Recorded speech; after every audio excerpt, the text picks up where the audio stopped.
The Central Club. What's going on, people? Welcome to the Central Club. This episode is brought to you by Re-Inspire Printing. If you haven't already, make sure you hit that like button, subscribe to the club, and hit the bell button to be notified of future content. I have to say that in the 2.5 years we have done the Central Club podcast, we have never really covered a domestic abuse story. And I think we've waited patiently enough, and we've come with probably the pinnacle, the most important, the most tragic story, especially in Wales. Something bad happened in 2011 in a city called Newport, but this started many, many years before. And this is a typical story that has all the red flags very, very early on. And I can't think of another person, a better person to come on and share her story. So, ladies and gentlemen, first of all, the book she has is called The Devil at Home. If you haven't gone and read that, please do. Everything is in there. But I do warmly welcome Miss Rachel Williams. Thanks for having me. Thank you for coming. How are you? I'm good. Yeah, good. Nice drive down? Little drive down, not too bad, yeah. That Newport accent is so strong, Rach. I'm not being funny, Callum. Your Cardiff accent downtown is very strong. Do you still live in Newport then? Just on the fringes, yeah. So you're still local? Still then? local, yeah. Oh, fair play. Yeah. Oh, well, thank you again for coming. Listen, I've read your book, and I have to say, there's not many books that I can read and get stuck into. I'm kind of flicking pages, and I'm like that with my ADHD. But this one I was peeled to, and I think a lot of people, especially in Wales, would have heard of this story. Gosh, it's over a decade now. Yeah. But the book is called The Devil at Home. If any of you want to go and check it out. Today we're going to dive into that story, but I promise you everything is in this book and no stone goes unturned. Rach, I want to start off really with an opening question with you and say, is there a stereotype for domestic abuse? No, absolutely not. As in terms of there's no one size fits all. You know, you don't sort of look at somebody and think, aha, they're a perpetrator. Because we know perpetrators lurk everywhere in sitting judges, social workers, police officers, which we've seen of late, certainly in the Met. And the same with the victim. There's no sort of atypical victim. Somebody doesn't go into a relationship looking to be abused. And I always say if a perpetrator slapped you on the first date, you won't be going back for a second. It's all a process. Yeah. It's a scary thought, but it's definitely something that is rife and has always happened. Are we getting somewhere in the world of domestic abuse, the awareness? Are we getting somewhere, or do you think it'll never stop? Well, when I was going through it, I didn't even know what women's aid was. I just genuinely didn't know. And I think for me as well, because it was my second relationship, I had nothing to compare it to. And I think this is what we've got to be really sort of aware of, that children, when they go into their teenage years, teaching them what a healthy relationship looks like, because you don't know if you've got nothing to compare it to. So, my first relationship was okay, and I ended up having a child with him. The second relationship, which we'll talk about, and I was 21 years of age, and you just think, 21, but I was a single mum, 21. But I think, what we need to be doing is, I think sometimes I feel to myself that there's more awareness out there, there's more being done. And I do a lot of campaigning and stuff like that. But I think there needs to be education everywhere, because nobody is immune from it. And I hear about perpetrators getting younger and victims getting younger. So it is about teaching the next generation and holding this generation and the one before us, those perpetrators, accountable for their actions. Do you think it's a generational thing though as well, where it is kind of, monkey see, monkey do from previous, the mothers and fathers, and it might just be one of those things that it's a process in time, and if we educate this young generation now and get it right, for the next ones, it should fall into place? There is an element to that. And, because, as you said, monkey see, monkey do, but it's a choice, and we know that, alcohol misuse, substance misuse, unemployment, bad childhood, you name it, mental health issues as opposed to anxiety and depression. They're not a cause for somebody to decide to control somebody else's life and commit, sort of domestic abuse, violent acts and everything else. It is a choice you make to do. I do know, about the ACEs, adverse childhood experiences, and they do say that the more ACEs you've got, the less productive member of society you will become. But then I can look at myself and say how many ACEs I've got, and I don't think I'm a less productive member of society. Yeah. It's just a path that I ended up going down, but have quickly, pulled myself back up and gone on to a better path. So it's about choices we make. And I do believe, it is a choice. That's fair enough. Well, what we do with all our guests, Rach, is take it back from the start. Yeah. And I think it's only right we do the same with you. Give us a little background of your childhood.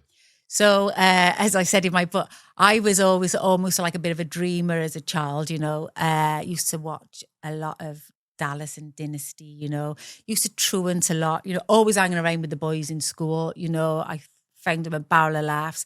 They used to be myself and my other friend, Rachel. We were known as the two Rachels, She was blonde, I was brunette, truant in school, sitting up a park in Newport called Beechwood Park, red nail varnish on, smoking the more fags, the long brown ones, in a cigarette holder, really thinking I was the dog's balls, thinking I was Joan Collins. So, I didn't really enjoy school because I found it boring. I found the teachers quite boring. So for me, it was all about having a good time and having a good laugh. So yeah, hanging around parks when I should have been in school on the weekends, with the pocket money, going and buying a flag and a cider, drinking it through the straw to get a bigger rush. So it was that, I was born in 72. So in the late 80s, it was all about that, MD but 2020. Yeah, but it was, I would say, harmless fun. There was none of this going out like some of the kids do today, smashing up cars and stuff like that. It was just sort of like harmless fun and banter and, having a good laugh. And I think it'd be important to mention, as we go through the story, your mother, so your father wasn't there at the time, was he? No. And your mother was very young, wasn't she? Yeah. So my mum had me at 17, which is really young. Who was my father? I didn't know he was my father until I was in my late 20s. Wow.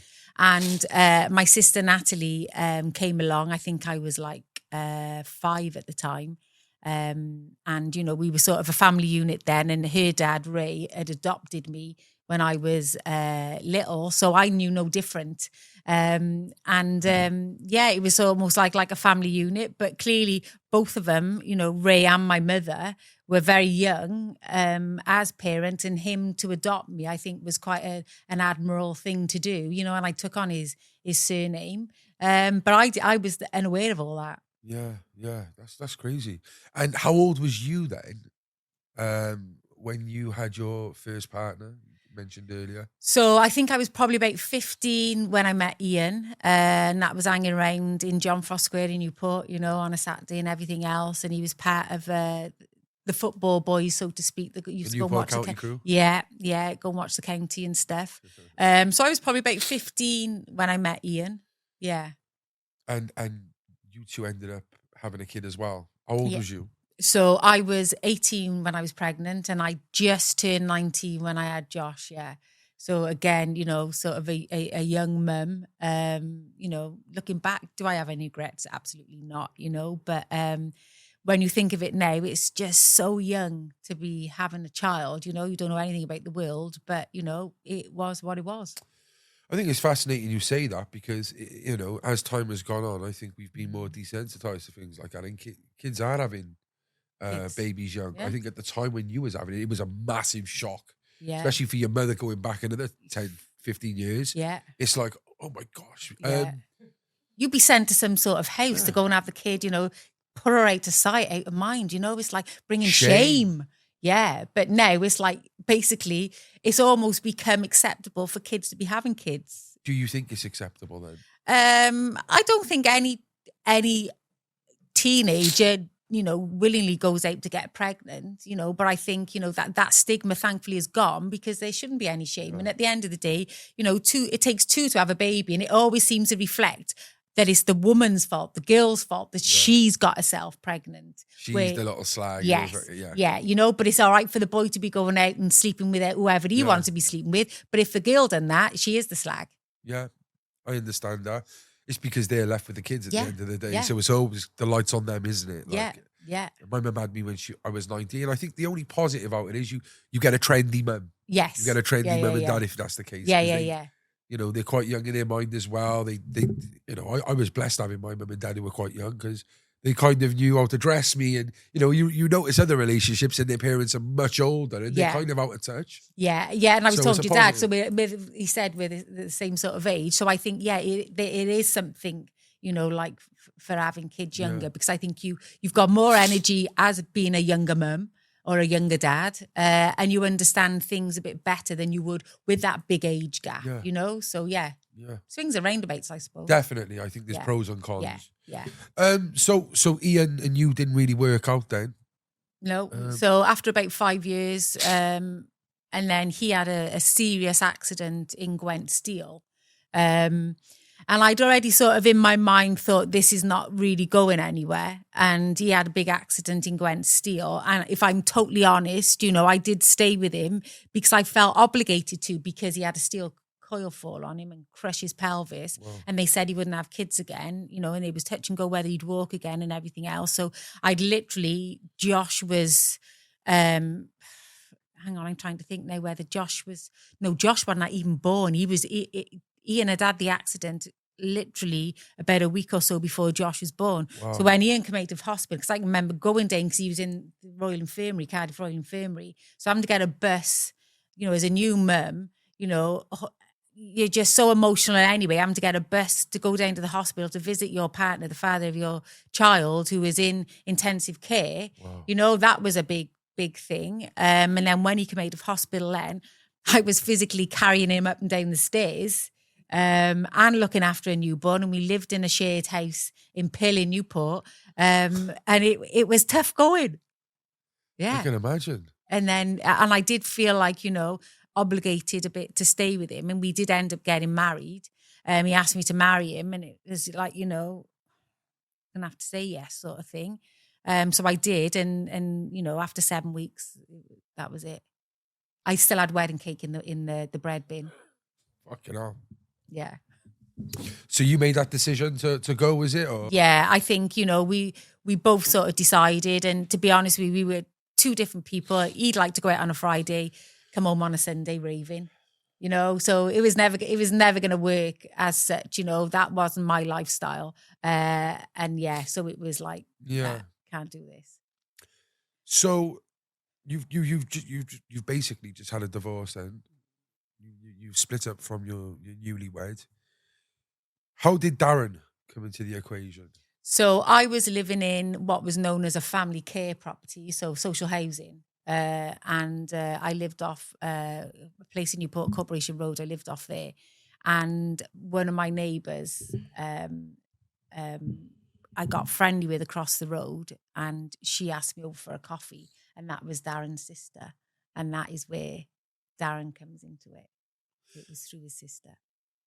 And what was your first interaction with him? Do you remember? Yeah, I can remember him coming in. He was a big guy. He's 6'7", not as big as he did get in the end. He was probably about 18 stone. You could see he was into fitness and bodybuilding and all that. And he was, he had a really good sense of humour. And I can remember him saying stuff, and I was sort of like sat there chuckling, laughing, sort of thing. And that was my first my first encounter of Darren. Yeah. Yeah. And how quickly did this kind of develop? Was this something over a long time that you started to?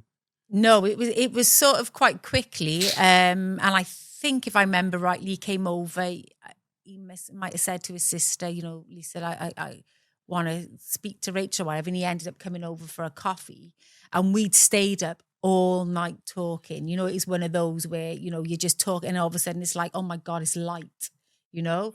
And it just sort of progressed from there. But looking back now, that is part of the process. You know, things ramp up quickly, and it ramped up very quickly after that first encounter. Yeah, fully invested in you. Yeah. I mean, within a year we were living together, and Jack was on his way. So yeah, kind of describe Darren then. Like, you said he's 6'7", he's got the muscles. Did you get to find out what he'd done for a living, what his interests were and all that time? He must have sold you a dream then. Yeah, so he was a doorman, you know, you know, he come across as a decent guy, you know, and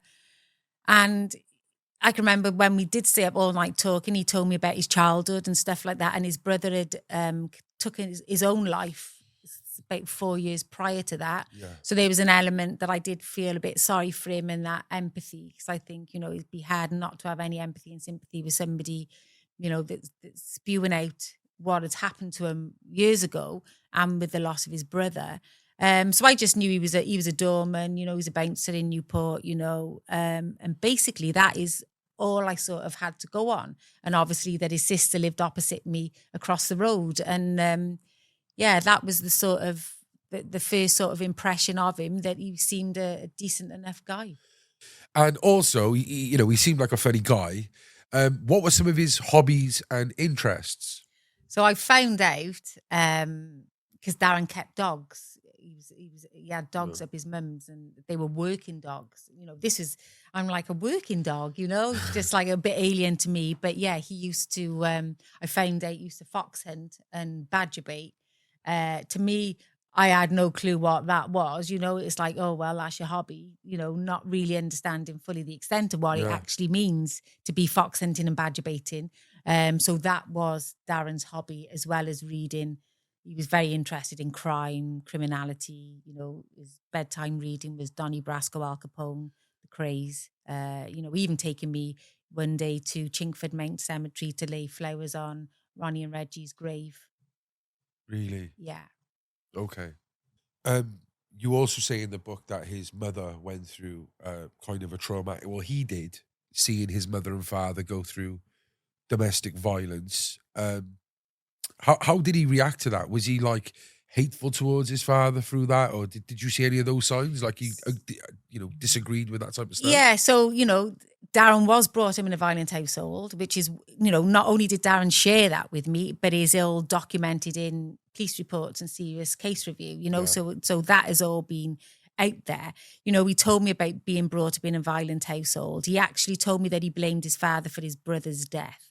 You know, he said he didn't have a very good childhood, and he told me about one particular time when his father was hitting his mother downstairs, and he was the one that got his siblings out of the bedroom window by tying sheets together. And they all, you know, he crossed them across a real busy main road and took them up to the Nana's, which was a fair walk for little kids of that age. And Darren said he was the oldest at 7. Wow. So he was brought up in that atmosphere of violence and disharmony in the home. Yeah. And one other thing before we move on quickly. Also, he was just, you know, when you first met him, he just come out of a relationship. Am I correct? Yeah. So he had been in a relationship for a couple of years with an ex-partner, and there was another ex-partner before that. But that was the only 2 that I knew that he'd been with. And was there any kind of signs in that? Like, there probably wouldn't have been, and you probably wouldn't have looked for it, but did you see any signs of control or anger towards those 2 ex-girlfriends? No, not really. You know, he used to talk about his first girlfriend, you know, because that was his first girlfriend, and you could see that obviously he did love her, so he said, and that finished. And then the second girlfriend wasn't as long as the first one, but there was none of that typical, you know, because there was no children involved as well, so it would have been a bit of more of a clean break. Yeah. Because you tend to find that perpetrators of abuse, which is a big red flag, will slag off their exes and say how crazy they are and everything else. But there was none of that. Yeah, yeah. And Could you paint a bit of a picture, really, of how good the relationship was at its best during that Yeah. first year before Jack? Yeah, so I can remember, we Darren used to have, it makes me laugh, he used to have a little mini metro. So you can imagine somebody the size of him trying to get into a mini metro. It was quite hysterical watching it. He'd pick me up and we'd go off for a run in the car, we'd walk up like Tumbalan Mountain, go for walks. And the one time I remember jumping on his back and he'd give me a piggyback, we'd have a good laugh and a joke and stuff like that, But yeah, there was nothing where I thought, and as I've said, we talk about awareness and education, but even at that age then, there was nothing for me that I thought, shit, this is not right. Yeah. Fascinating. So things were going good, probably the best they ever did in the relationship. In the book, you paint a picture of how like the first incident really happened at a house party. Yeah, so my friend, who I've been friends with for years, Alex, it was her 21st birthday, and she's like, oh, coming over, having a barbecue. And her mum and dad, been together forever, and she's got a sister, Leanne. So they're very well sort of stable, connected family, family group. So it's like, oh, okay, I'll come over. And I used to always go uptown with Alex. We'd do all days on a Saturday. We'd have a right laugh. She's absolutely bonkers. And I'd gone there for a barbecue. And so it started like in the afternoon. It was in the May. And anyway, we were over there and she mentioned an ex-boyfriend, as in terms of not a serious relationship boyfriend, but an ex-boyfriend. I didn't think any more of it. And then when we left in the evening to come home, and we were walking home, and we walked through this park, which was called Black Ash Park in Newport. And it's almost like there's a reen running through there as well. And it was very black because there's no street lights. And I can remember Darren questioning me about this ex-boyfriend. And I was sort of like taken aback. And obviously I had a couple of drinks as well. So felt a little bit chopsy, as you sometimes do. And I said, it's none of your business, sort of responded to him. And the next thing then I can remember falling basically head first and landed in a pile of stingies next to the reen. And I wasn't 100% sure whether I was pushed by Darren or whether I'd slipped and lost my footing, because like I said, it was pitch black. The only light in that park was the light of the moon. So I was unaware of what had really happened. So I can remember trying to find my feet and put my hand up, thinking that Darren was going to help me up. And he'd already walked off. And at that point, it was like, I think it might have been a push then, but still not sure.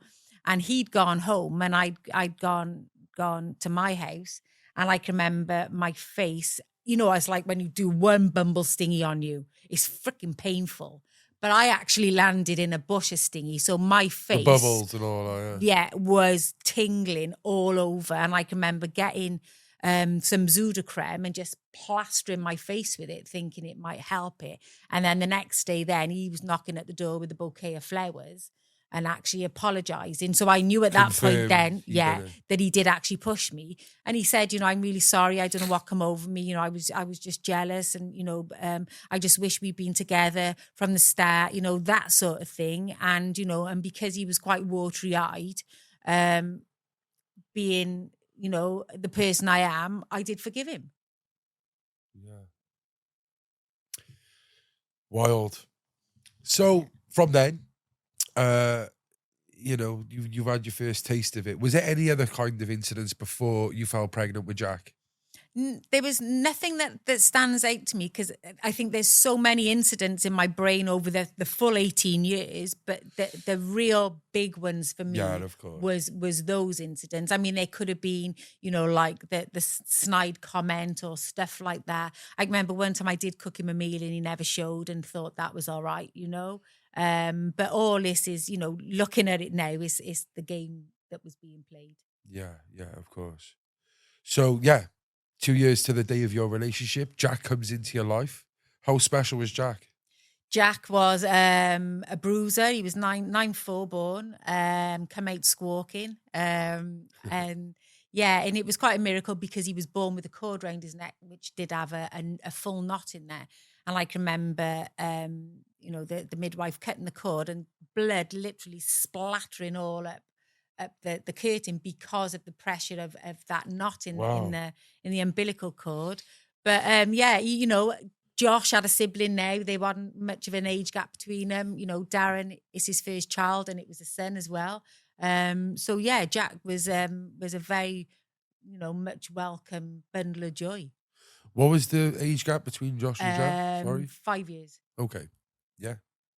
And did you think that this, I suppose you was not hoping Darren would change because there wasn't massive red flags, but did you think that, this would be the making of Darren? And yeah, because he always used to talk about, having kids and stuff like that. And he said, I didn't find the right person, which I know is not true. I just thought, he was like 30, thereabout. I just thought, great, happy family. yeah.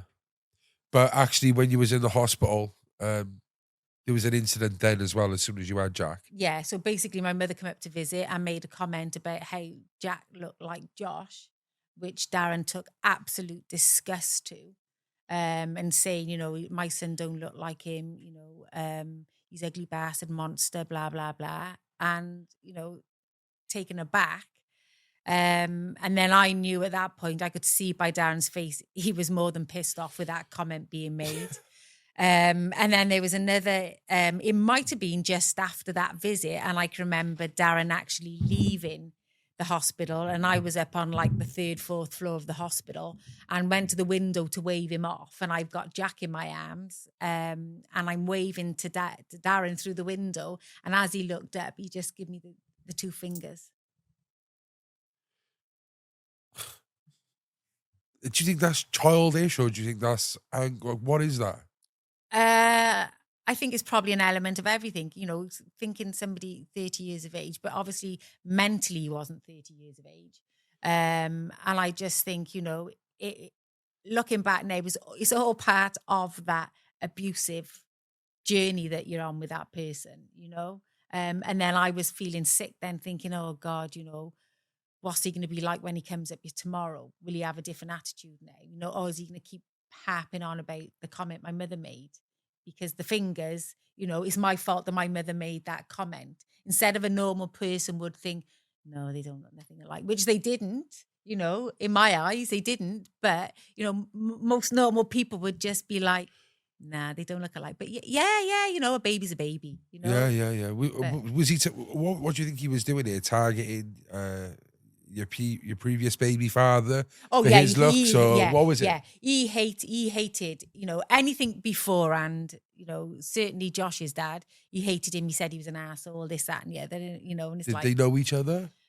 Knew of each other. Because if he's a bouncer and he's a footballer, yeah. So they knew each other, but they would never have been in a friendship circle. Yeah, if that makes sense. Yeah, and quickly. Darren, I want to know, was he respected? Was he feared? Was he hated in Newport? Like, what was his reputation? There's an element of everything, because I've had messages off people since to say what a bully he was. I've got comments which I've taken off news articles which said he was a known psycho back in the 80s. The signs were there. But then there was also, I call them the fans, okay? So you're dealing with somebody who's 6'7", 22 stone with a 60-inch chest. You'd have people knocking our door, not in the early days, but certainly well into the relationship, knocking the door to pay him £1,000 to go and sit in court to intimidate a witness. So you had your mixed bag of people, those that hated him, those that feared him, those that wanted to be a fan of him and a friend, and then he had a couple of true friends who were all like-minded people. So you've got all that mixed bag of people who had an opinion of him. Yeah. Interesting. So when you went home and Jack is starting to grow, did Darren, was he a good father? So when I came out of hospital, bearing in mind he wasn't working other than working the door. So I had a 2-bedroomed house. We were in the front bedroom. Josh was in the back bedroom. So this will give you the measure of him. So Darren said to me, I'm going to go and sleep with Josh. So Jack was in the bed with me. I was doing the night feeds so Darren could sleep properly. So we slept in the bedroom with Josh. So Josh, who's, fucking looks nothing like my fucking son. Yeah. He's this, he's Yeah, that. yeah. You don't mind. Yeah, you don't mind. Just to avoid. to do the night feeds. Yeah, because it's going to be. That's bizarre. Yeah. Yeah, everything was all about Darren. When I look back now, everything was all about what Darren wanted, what Darren needed. Yeah.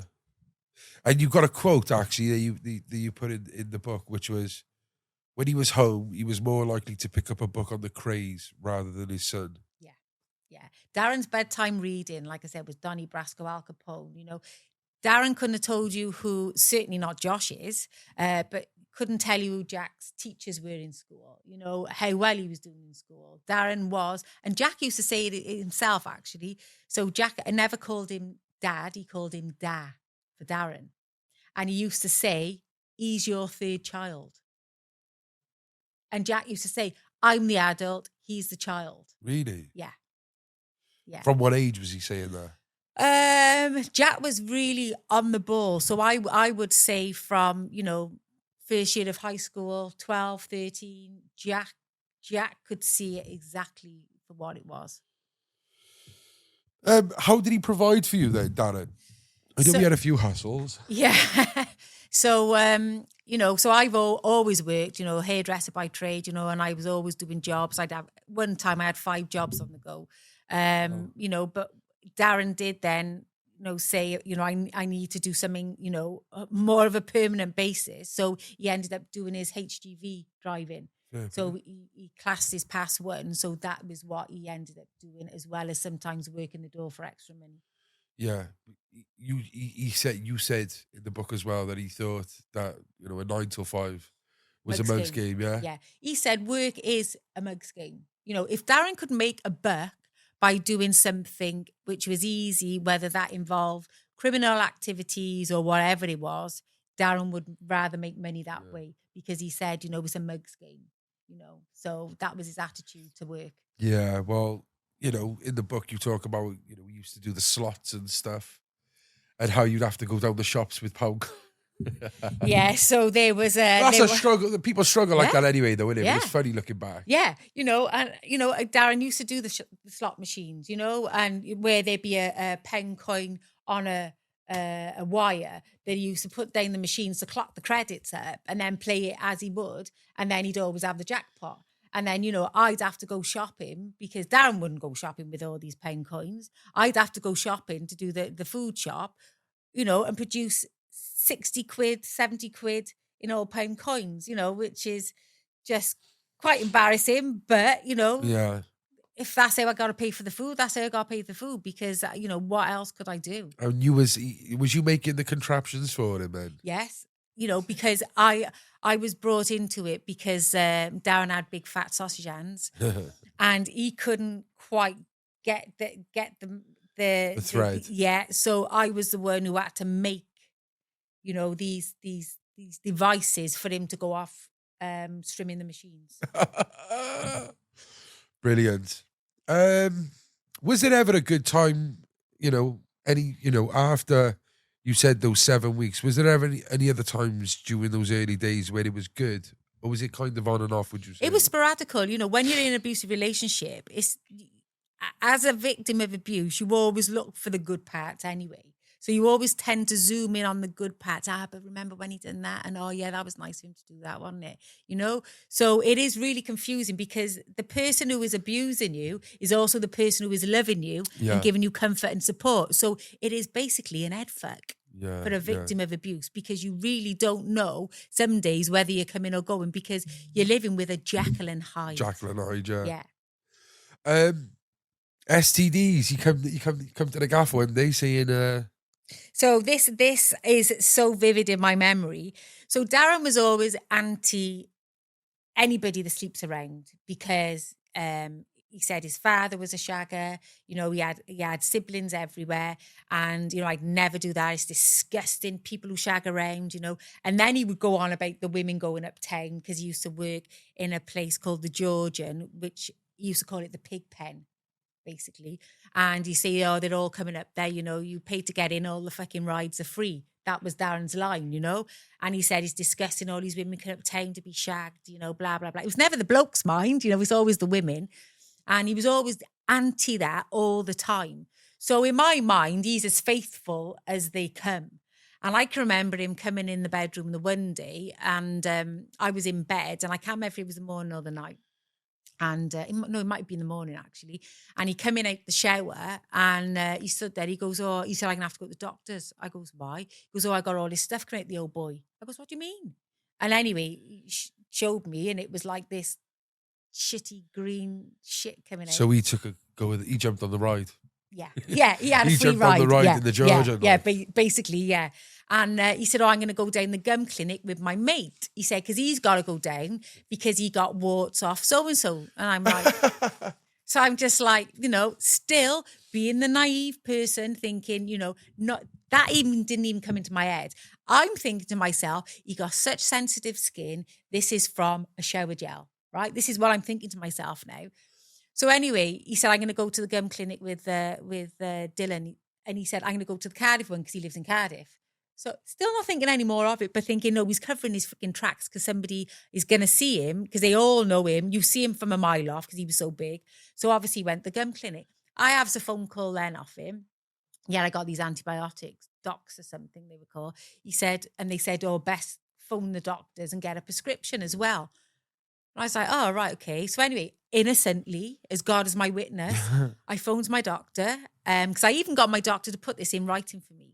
I phoned my doctor and I said, my partner's gone down to the gum clinic. He's on these tablets and they've advised me to have them as well.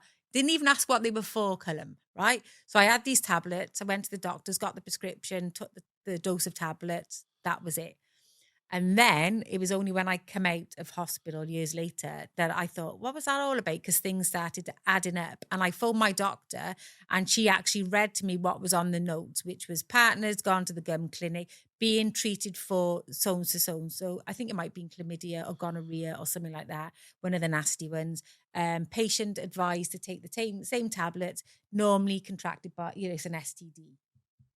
And I got that in writing, So, me thinking that he was as faithful as, as a dog to his owner, he was shagging around behind my back whilst he was working the door.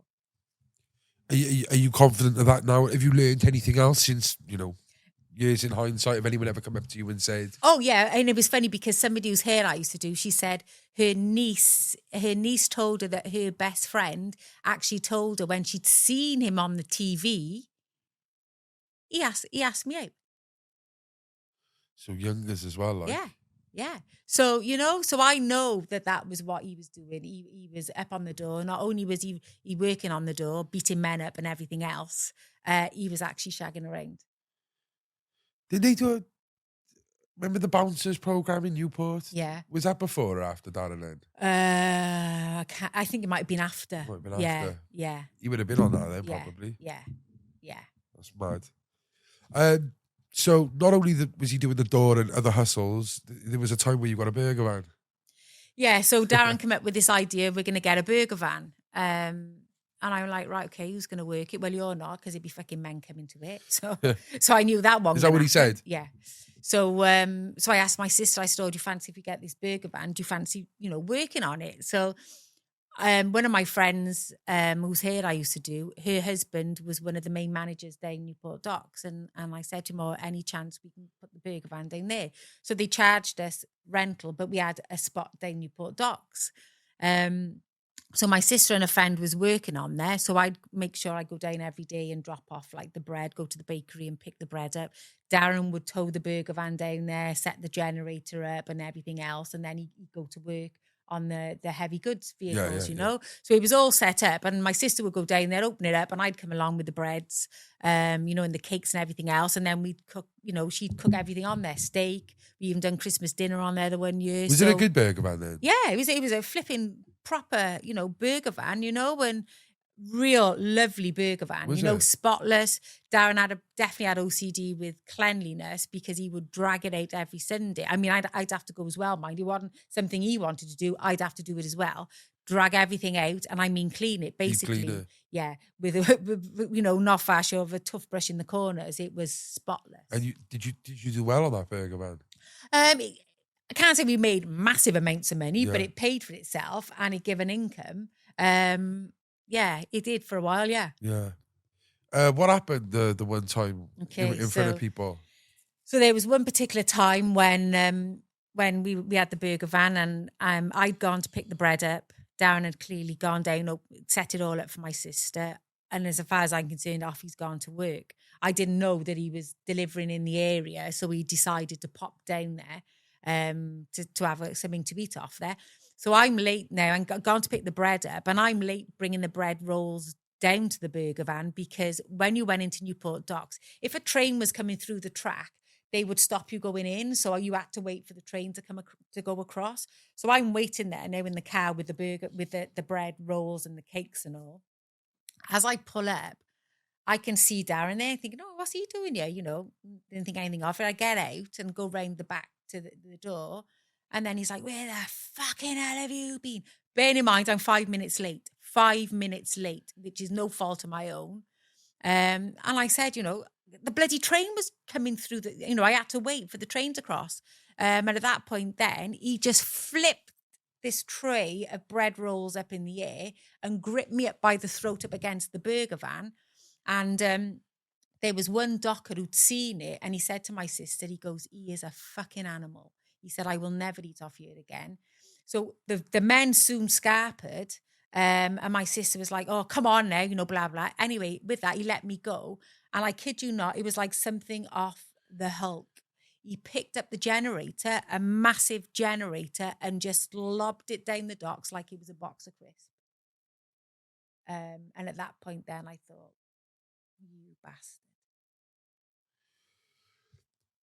It must be horrible, There's nothing you can do. That if I'm late by 2 minutes, Yeah. I'm getting it. Yeah.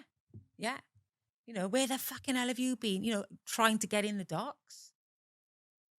You get the docks on like Coronation Parkway and all that. Is that like past the Transporter Bridge, yeah, is it? Yeah. So you can get to it as you come off Treager Park roundabout. You can go the back road there to get to the docks, right by the Transporter Bridge. Yeah. And so everyone must, these people knew what he was like. And they didn't come back, mind. The ones who said, we'll never eat from here again, they never come back. And he said to my sister, he's a fucking animal. How did he treat your sister and your mother? He hated my mother, because my mother could see an element of what he was like. I mean, she knew nothing full extent. He was all right to my sister. He'd never, I don't think there was ever a falling out, so to speak. He was always seemed to be all right with my sister. But she's seen stuff, But, like she said, the only person who could do anything about it would have been Rachel herself. Okay, so prison came into the equation. Why did he go prison? So there was 2 episodes. So Darren working on the HGV goods, anything to make a quick buck, like I said. So Darren started. I can remember him saying to me the one day, "I'm gonna nick fags." I goes, "What do you want fags for?" I goes, "You don't even smoke." That was my sort of naivety. And then he was like, well, no, because I'm going to make money. And I just bearing in mind, I had no say over any of this. What Darren wanted to do, Darren freaking did. And I can remember him coming home the one day, and I seen out the window him getting out of his Land Rover, which was quite a distinctive Land Rover, and he's carrying this box above his shoulders. And I'm thinking, what the hell's in there? And there was 5,000 fags in there. So he nicked these off his load. And then what he used to do then was, I think there was quite a few people doing it in the depots and all, not just in his depot, in other depots. And then they used to pay Darren to do their load. So not only was he thieving from his own load, he was thieving off other people's loads on his days off and stuff, and reaping half the rewards from it. What do you mean stealing off? Well, going there, robbing them, is it? Basically. And they'd go back and say, oh, we've been robbed, is it? Not even so much that. So basically, you'd have, as you see when HGV lorries are being unloaded, you've got cages. Yeah. Well, the cages are normally locked with a lock. But because Darren was so physically strong, he could actually unhinge one of the sides of the cages, which then would enable him to be able to get stuff out.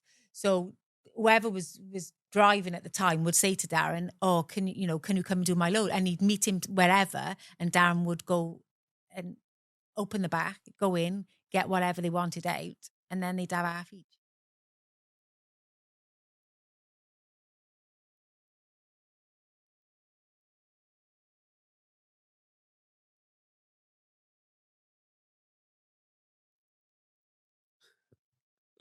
Yeah, that's a nice little hustle, but inevitably, if you're working for them, they're going to be looking at you, aren't they? Yeah, which they did. And, they did find him, trace him. And there was one security guy. And Darren thought it was funny. He used to say to me, "Bond is after me, Mr. Bond," like that. And I said, "Is that his name?" He said, "Yeah." And I said, "Well, why are you even doing it? You'll end up going to prison, And he's like, "Shut your mouth. If I want to do it, I'll do it, So like I said, I had no say in it, but what they were doing is they were basically done a bit of a honey trap. So they were following him for a while, and then they eventually found the stash of goods which he'd hid, and found apparently there was a thumbprint on a very small super glue tube which he used to seal the things, whatever they are, to go around the cages, the plastic things, he'd seal them back up, and that's what they actually found his fingerprint on, and he went to prison for it. Local security guard is this, or is this like as if he's traveling? He could. Yeah, I think it was one of the local ones from the Asda depot. Yeah, and Darren said it's great. He said it's like cat and mouse game. Darren loved it, absolutely loved it. Isn't it? Yeah.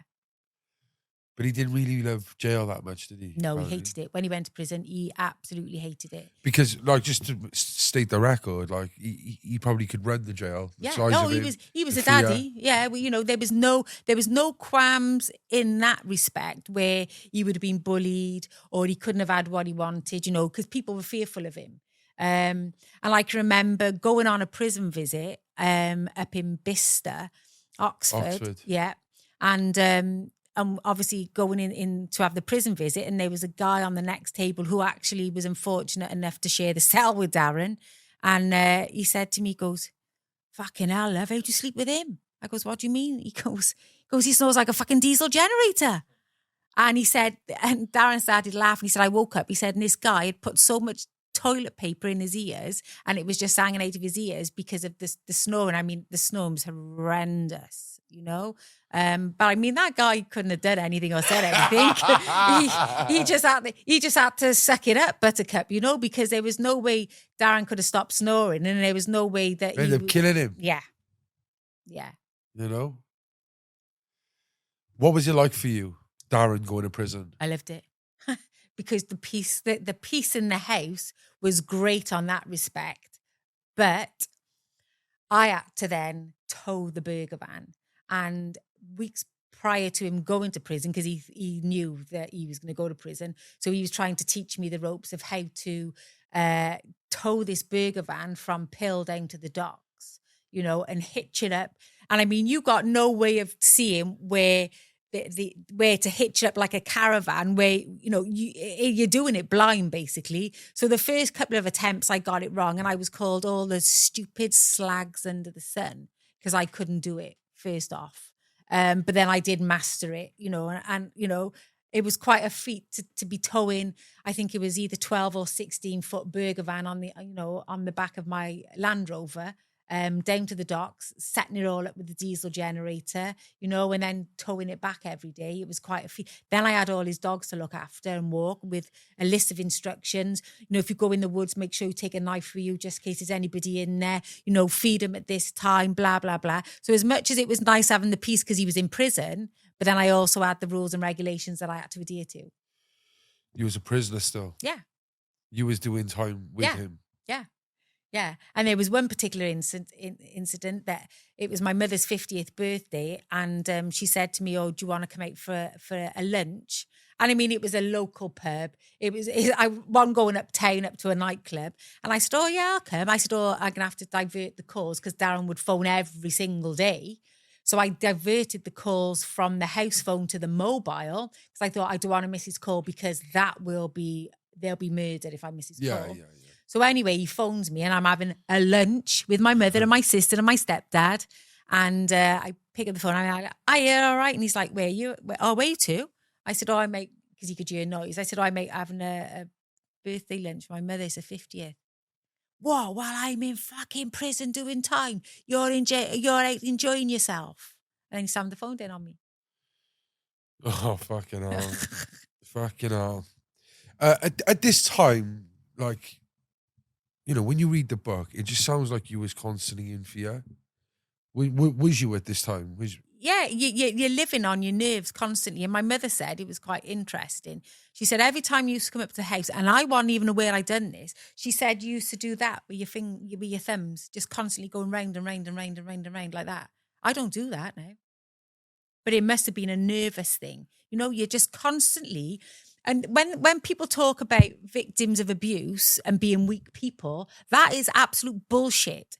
Because even though that person is classed as a victim in that environment, that person is the strongest person you'll meet, because they're having to pacify that perpetrator every day, getting up thinking, how am I going to keep the kid safe? How am I going to keep him happy? Basically, you're one step ahead the game all the time, and having to strategically think, what's my plan for today? You know, and I say to people, so don't underestimate when that person is not ready to go yet, because the light switch will go off. I said, but that person is almost dealing with, and I call them domestic terrorists, because that is what they are. You know, they're a bigger threat to life and society than we care to believe. Yeah. You know, that victim survivor is surviving every single day. Yeah. Was it the second prison sentence that you actually thought he would change, or did you think it on both times? So obviously he got done for the fags, the contraband, and then he got, when they come and search the house. So basically, for the same thing he was doing for the stealing off his employer, they come to search the house for contraband, but they found his arsenal of weapons. So Darren had no firearms license, but he had a 2.2 pistol, CS gas, telescopic truncheons, hunting knives left, right and centre, a knuckle duster, thumb screws. So they found Darren's arsenal of weapons. So he ended up going to court for that as well, which he'd done a prison sentence for.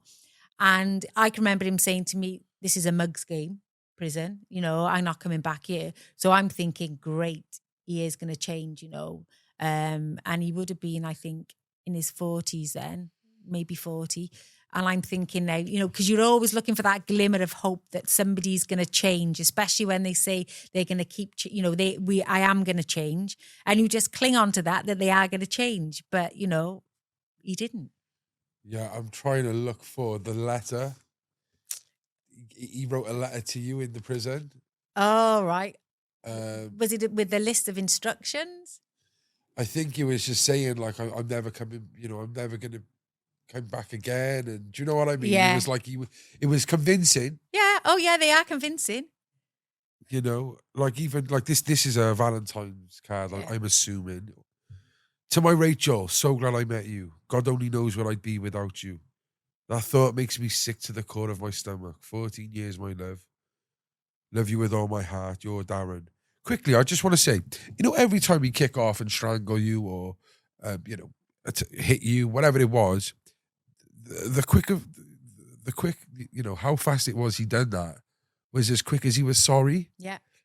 Do you genuinely think he was sorry? When you got a 6'7" guy falling on their knees crying like a baby, yes, you do, but it's believable, you know? And for me, there is a cycle of abuse. So what happens is, you know, tension will start happening. Then there might be a physical or a verbal attack on you. Then they're sorry, but they're not sorry, you know, saying they're sorry. Then there might be some sort of love bombing going on, or a honeymoon period, as I'd call it.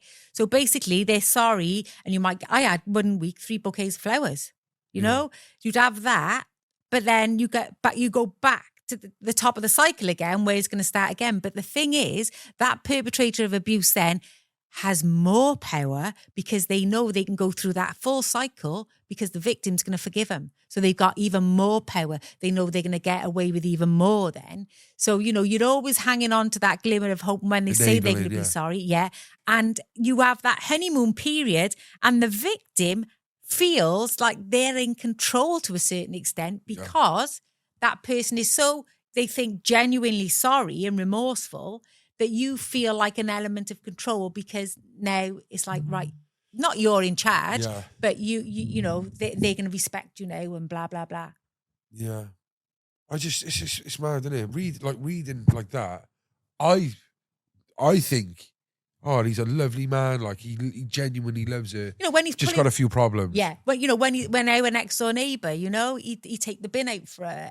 When the one day she phoned in and she was an elderly lady. He's lovely. Yeah, and she'd say, "Oh, is Rachel there?" And he goes, "Oh, she's not here, Ethel. What can I help you with?" "Oh, it don't matter. No, what can I help you with?" She goes, "Well, I can't pull my tights up because she had really bad arthritis." And he said, "Oh, I'll come in and do that for you." And the perpetrators of abuse are not these, antisocial people. They're pillars of the community. Some of them, doctors, social workers, judges, magistrates, police officers, who have that wanting and yearning for that power and control over another person's life. So what's the, of course, we'll find out what happened to Darren, but what's the solution to that? Are these people who are pillars of the community, who are probably really good, nice people, well-to-do people, who go home to their personal lives and do these things, should they be jailed? What should be done with them? Do you think? Are they not allowed to have relationships? For me, 5-6 years ago, asked me that question: what should we do with perpetrators of abuse? And I would have said, pull a bullet in them, because they're oxygen thieves. They're going to prison. They're coming out. They're reoffending. You can't do anything with them until I sat on a perpetrator course. And when I shared my story, at least half of those men were crying. I say, hurt people. Okay. And, you've got to look at that element of why somebody's doing that, but equally hold them accountable for their actions because it's a conscious choice they're making to do that. And to show them basically, do you really want to be in a relationship with somebody that doesn't love you? They just fear you. Basically, that may be the mother of your child. Your children as well might be living in constant fear. And a lot of men come from that background, were brought up in that background. And I say, remember how you felt sat on the stairs, listening to your father smashing the house up? How did you feel? Because your son or your daughter is going to be feeling the same. How would you feel if it was your daughter being abused by a guy? And I think we, as society, we need to be good men need to be calling out the bullshit we see from the not so nice men in the pubs, making the derogatory jokes about women, and stuff like that, and saying, well, hang on, I don't agree with you there. Yeah, the culture needs to change. I see what you mean. It's fascinating though that you was with him in fear, and he was fearful of you leaving him. Yeah. It's like it was all based on fear. Yeah. The insecurities, the fear. And I think,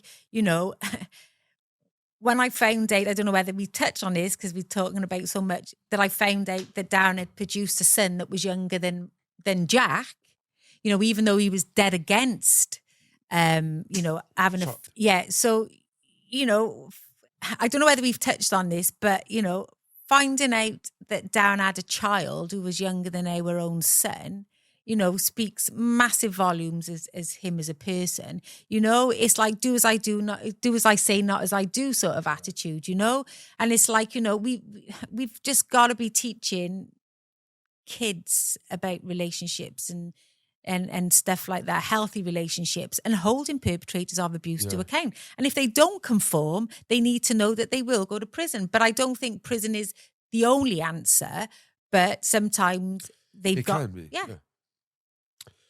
Okay, so he comes out of prison and he falls by the wayside again. It's the same old stuff. And there's like 2 or 3 things I just want to skim over before we get to the event that happened. The first one is the police at the door. Police actually come to your house for something, and this is kind of painting maybe how fearful people were of him maybe, and kind of how helpless you was. Yeah. So I always felt alone in my situation, and I was thinking that nobody can help me, so to speak. And I had this reinforced on a couple of occasions, but the one you're referring to is, so me and Darren pulled up outside the house the one time, and he said to me, there's CID in that car. And I said, hey, do you know that? He said, I can tell. So I'm thinking, my nerves are shot to bits now, and I'm thinking, what have he done now? So anyway, we go in the house, and as you look in through our front door into the living room, there's a settee. So Darren was sat on the settee facing the telly, and I'd gone in the kitchen making him a jack of potato, putting it in the microwave. Anyway, the door knocks. So he summons me to answer the door. So I go to the front door and open the door like that. And with that, so these police officers can see into our living room and see Darren sat on the settee. So they were plain clothes, CID, as Darren said. And they said, is Darren there? So I stood back and pulled the door against the wall. So I'm stood back. So these police officers can see straight into the living room now without any blockage, And Darren said, what do you fucking want? And he said, oh, can we come in? He said, no, you fucking can't. So with that, Darren leapt up off the settee, filled the door frame, and said to the copper, no, you fucking can't. And the copper said, oh, we got somebody in the cells who said they're using your name, blah, blah, blah, and something about being paid money. And with that, the copper put his foot in our front door because Darren was edging the door shut. So he put his foot there to stop the door shutting. And Darren looked at him, and as God is my witness, Darren looked at him and said to him, get your fucking foot out of my door or I'll bury you in that bank.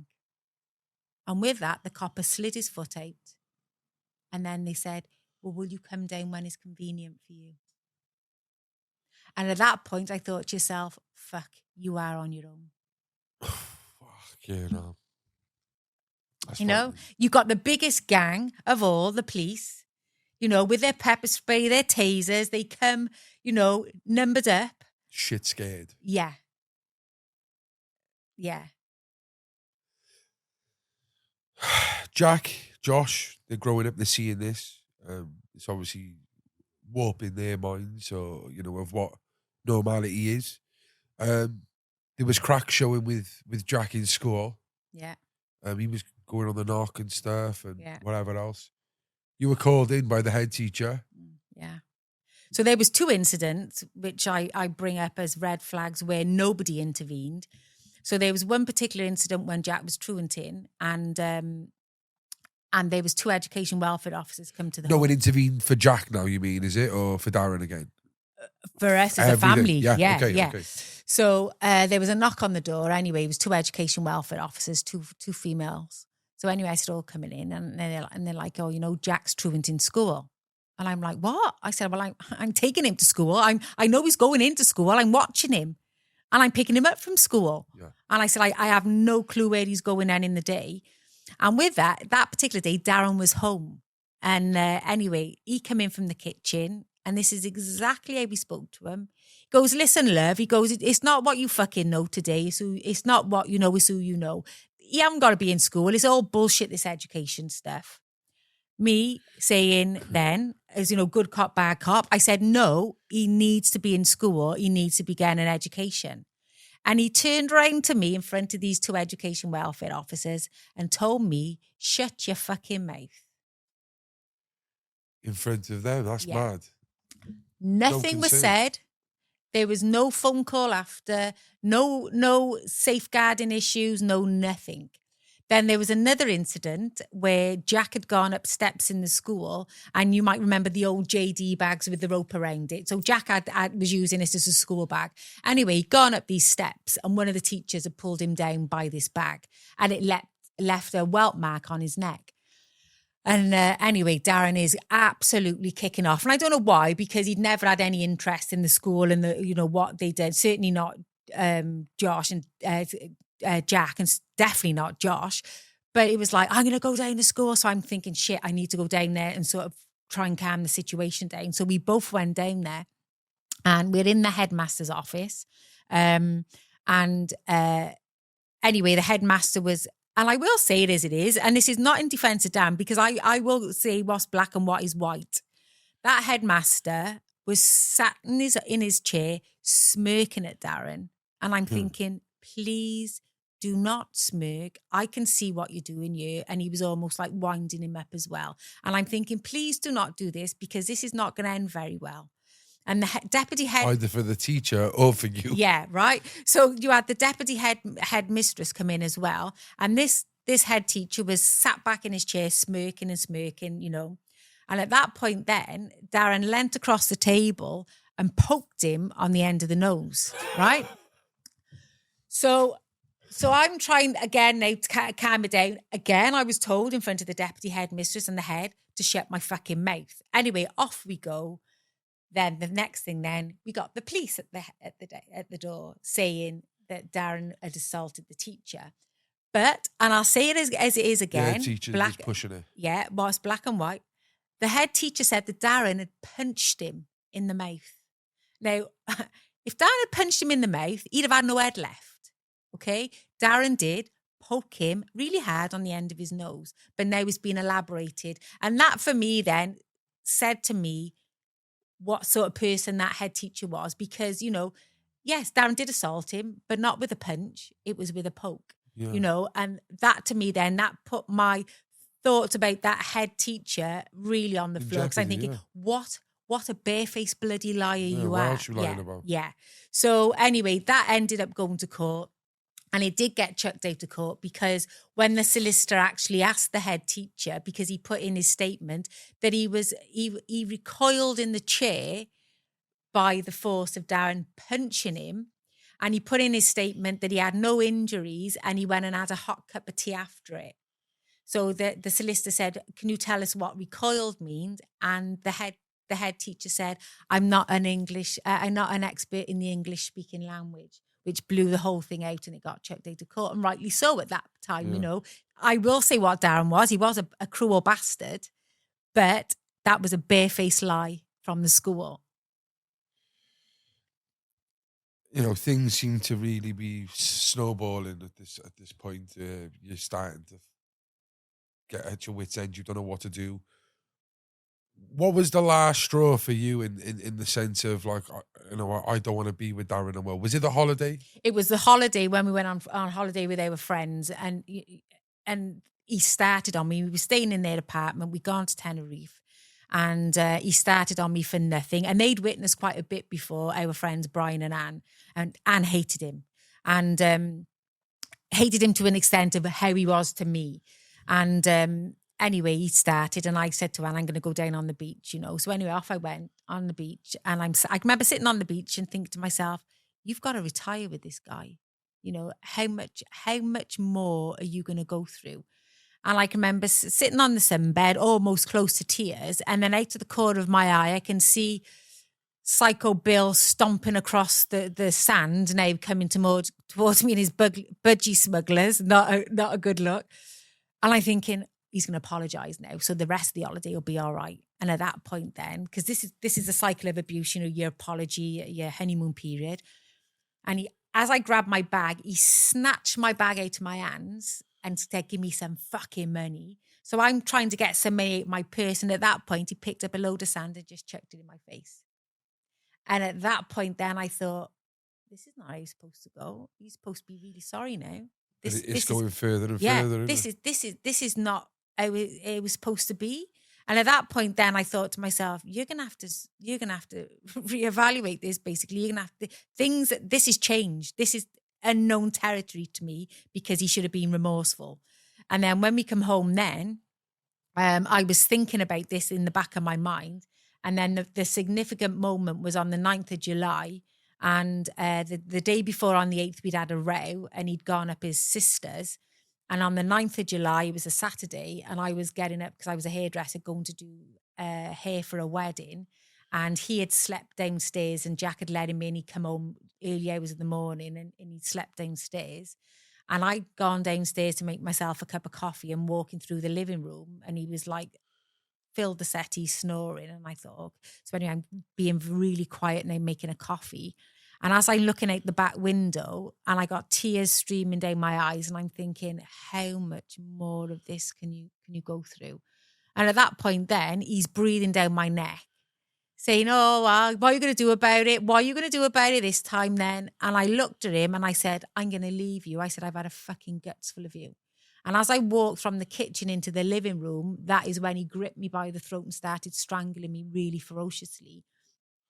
I must have made that much of a noise. It woke both the boys up upstairs. And Josh said it sounded like there was a pig squealing downstairs, hence why he woke up. Josh had done a silent 999 call and Jack come down with a baseball bat. And I was on the floor in the living room with him on top of me, strangling me. And when he seen the boys in there, he clearly let go. And I can remember in my moment, then I leapt up off the floor and I just pounded the top of his head as hard as I could. And then the kids went back to bed. They went back up in their rooms because they knew then, because he was crying and remorseful and sorry. And then That was the norm. That was the norm, yeah. And then he was pulling me up the stairs by my wrist, Darren was, not in a, like dragging me, but almost coaxing me up the stairs with my wrist. But because I knew what Darren was, what he was, and the victims and survivors know the perpetrator better than anybody, now he wants to become a victim, Darren does, because now he's done this really violent act. He's got to pay you back, yeah. Yeah. So he's got to become this victim. He's got to be seen as the victim. So I'm going to feel sorry for him because I'm not now.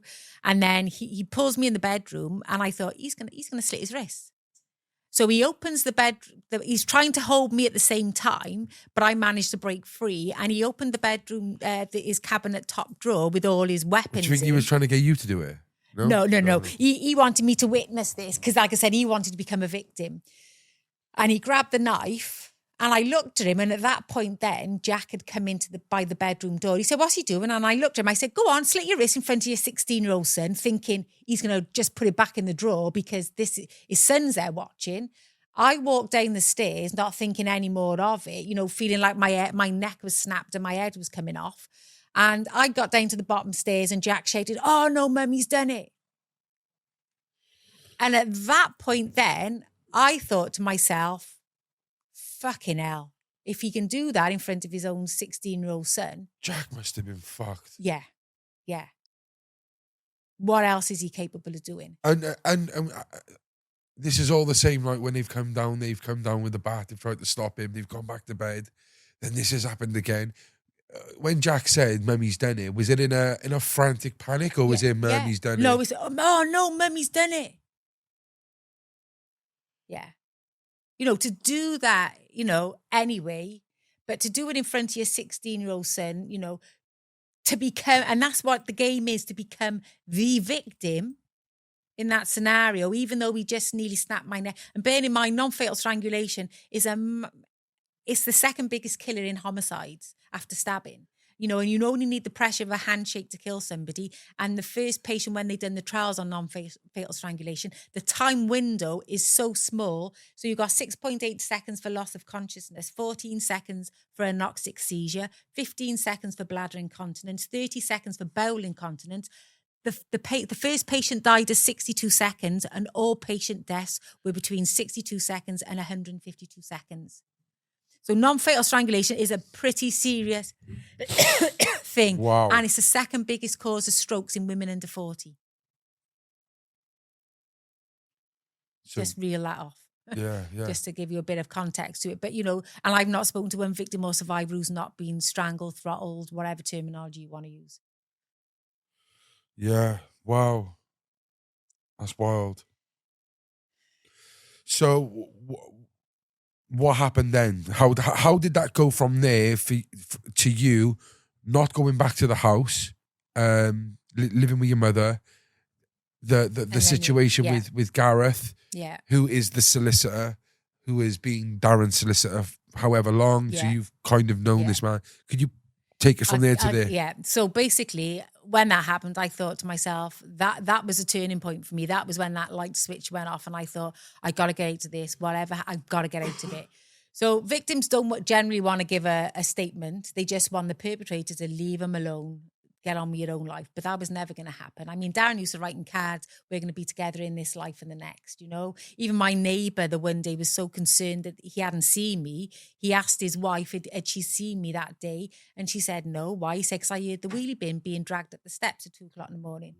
as you do. Might be- Yeah, I might be in Rachel. there. Yeah. So, you know, But he said, didn't he, you know, the only way it's this for will end you is is through a in wooden wooden box. Yeah. Yeah. So, you know, for me, that was a turning point for me. And I thought I got to get out of it. So I had to act pretty quick because I knew the cycle of abuse and I knew the emotional abuse was coming because, you know, Darren was going to say he's going to kill himself. He can't cope without me. I've heard it all before, you know, so I knew what to expect. So I sort of quickly thought I need to do something about this. So Darren was taken off to Neville Hall for the superficial cut it was. Stayed with his sister then. So Darren's giving me breathing space. And I can remember Jack saying to me the one day, you better sort this out because Dad's coming back and he said he's going to make you love him again.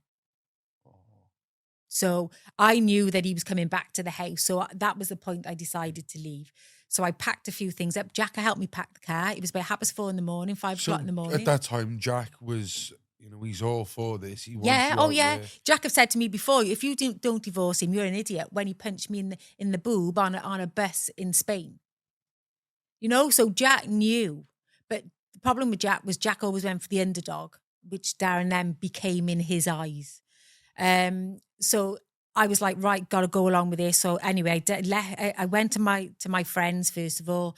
I made an appointment for the solicitors. I thought, I'm getting the ball rolling. I'm filing for divorce. And that was on the 13th of July. I actually filed for divorce. Darren said he wasn't going to sign the papers. And through some moment of madness, I remember phoning my sister. First of all, I texted her and said, do you fancy coming for a night out in Cardiff? And then she's like, phone me. She goes, what, shopping? I goes, no, for a night out. And she's like, what? And she says, you know, that was the first time I've been out with my sister ever, you know? So I said to her then, I said, no, I've left him, you know? And she said she knew after it had been a week, because it was more than a week and I hadn't told anybody what had happened. She knew that I meant business. There was no going back. So we'd gone out for a night out. And I can remember going into, I think it was Cardiff Bay, or it might have been in Cardiff itself. I can't quite remember.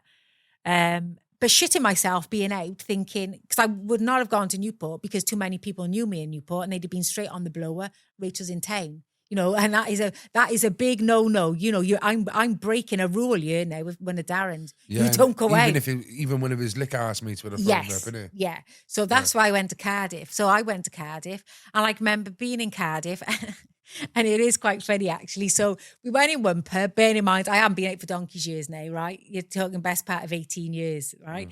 So we went in one pub and I'm thinking, it's a bit weird in here. Anyway, just having a look around, whatever, realise we're in a gay bar. It's like, right, okay, happy day sort of thing. So then I get this woman trying to crack onto me. I think, fucking hell, this is not for me.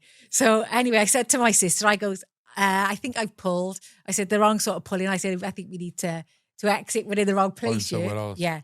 So the next pub we went into, and it was a match day and it was Scotland and Wales, right?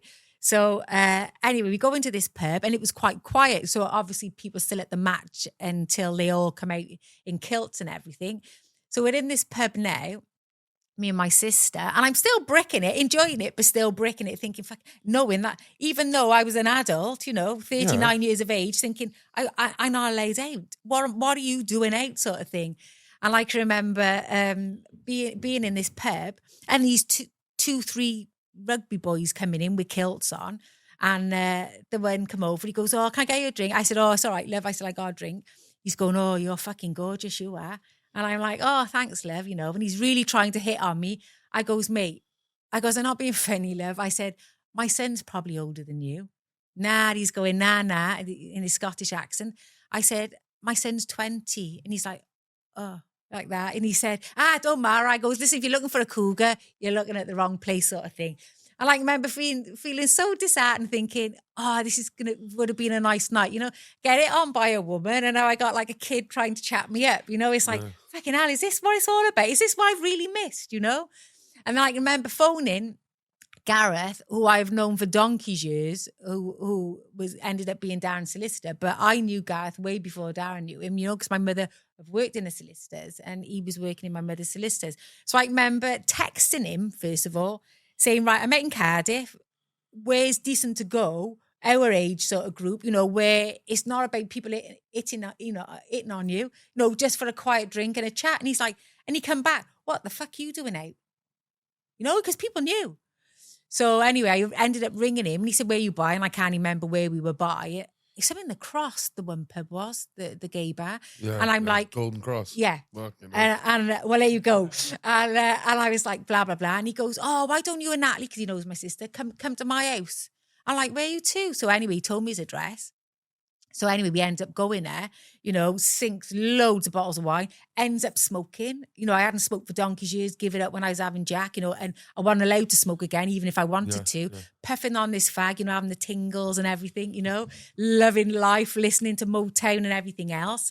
And then my sister's like, oh, I got to go now, we got to go. So it's like, I don't know, stupid 2:00 in the morning. Anyway, the taxi came and we get in the taxi and then I remember thinking, I don't want to go home. Steaming. So I said, oh, can I stay? He's like, yeah. So anyway, I jumped back out. Natalie, my sister's like, what the fuck are Natalie doing? I goes, oh, I'm staying. So I ended up staying there. And, as I said in the book, I ended up sleeping with him, Was that a wrong move? Absolutely not when I look back now, because that severed any chance of Darren playing on my emotional strings, because as God is my witness, I have never cheated on anybody in my life. I've always been one dog, one bone. That don't interest me. But at that particular moment in time, I knew once I'd slept with somebody else, there was no going back. Yeah. And that severed for the you ties as well. for me. Yeah. My morals would never, ever have allowed me to go back with somebody after that. So that done it for me. So in a 6-week period after the strangulation, Darren then was stalking me, the numerous text messages. I had 34 phone calls in one day without the text messages, come back, I'm going to kill myself. And it's like, well, you crack on. I'm filing for divorce. Well, I ain't signing the papers. I somehow managed to put the house up for sale, even though it was a joint mortgage. And he come to the house the one day, seen a for sale sign up. Then that spun him out. Having all these really odd messages that I couldn't make head or tail of, that my sister sort of translated for me somehow. It was like gobbledygook, but it was, I'm going to kill myself.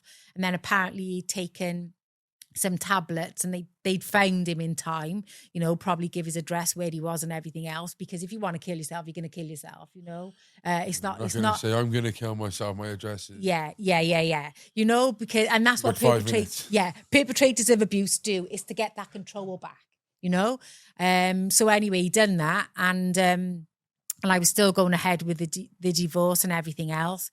And I think at that point, Darren found out about Gareth. And that probably spun him out then, and just thought there's no way that I could go back with her even if I wanted to. So I'm going to kill him. So basically he threatened to kill Gareth, threatened to kill me. Yeah, I just want to just get this in there. Yeah. You was phoned up to go to Central Station, and so was Gareth. So you were basically hiding in the police station. Yeah. The police come, they and you hear voices.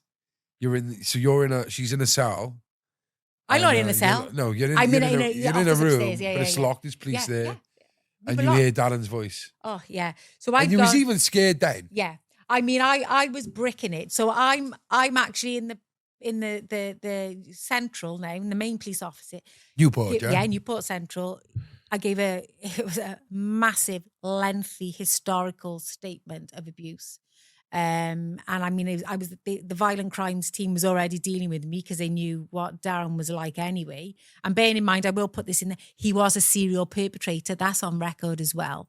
And so I give this statement, and I can remember one of the senior police officers said to me, he's coming in now, we're going to arrest him now for the threats and all. And the room I was in the backyard of the police station. So I was up a couple of stories up, but you could see the police vans coming in with prisoners and everything.